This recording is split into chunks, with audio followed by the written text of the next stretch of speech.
Hey YouTube, Sean Freedom to Ignite here. Smoking a Tinsky. This is one of his collector series, I believe.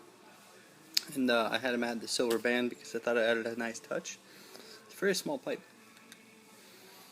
Loaded in it is a Mississippi mud because it's an overcast rainy day here in Seattle, or in Ohio, and it reminds me of being in Seattle. So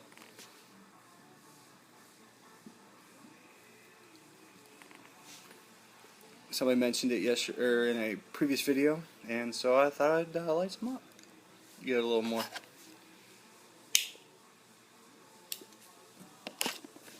And I intended to do a review on this stuff until I realized a lot of people have. So I thought I'd review something else I don't think anybody has. Here. This is my glass of Cleveland whiskey. Being from Ohio, not the Cleveland area, I am very interested in things from Ohio. I have a Tim West pipe because it comes from Ohio. It just happens to be good, and this stuff was interesting too. If you've if you don't know anything about the Cleveland whiskey story, here's an article called The Whiskey Rebellion. I'll hold it up a little longer, see?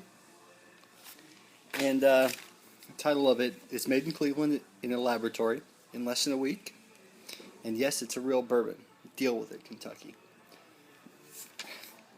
That doesn't, get some people from Kentucky, real bourbon aficionados, a little ruffled. You're not really into bourbon. But I thought I'd give it a shot. It's kind of expensive.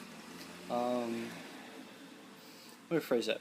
It's not expensive for a small batch bourbon, but it is expensive for a bourbon. One of my favorites is Buffalo Trace. It's a great $20 bottle of bourbon. This one's about $35.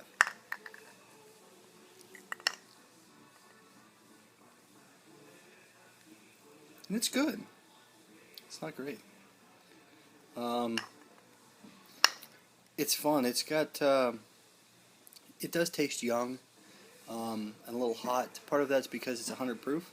It's kind of high for a whiskey. Buffalo Trace and a lot of the other Jim Beam and things like that are about 80. So you can taste a little bit more alcohol. But it's really kind of cool. I'm going to read the article. I have not done so yet.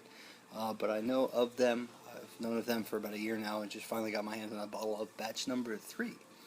Finally made it down to the Columbus area. And it is a good bourbon.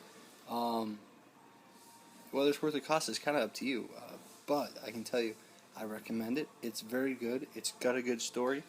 And like most pipe smokers I've met, story is half of it.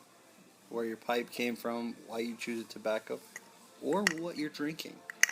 They all kind of play into one another. So, I mentioned in one of my early videos I'd like to do more whiskey reviews. I just don't have time. Well, take it back. I haven't thought about it. And so now I'm thinking about it. I hope that by putting the phone away I cut out some of the background music for you guys. It's not from me, it's from construction. So, yeah, I hope this video makes up. But, yeah, if you guys like the whiskey videos, hopefully I'll do more. As I said, this one's kind of haphazard. But it's pretty good. It tastes really good. It's a little hot. So, anyway, I'm going to set this down and get to reading the article. Talk to you guys later.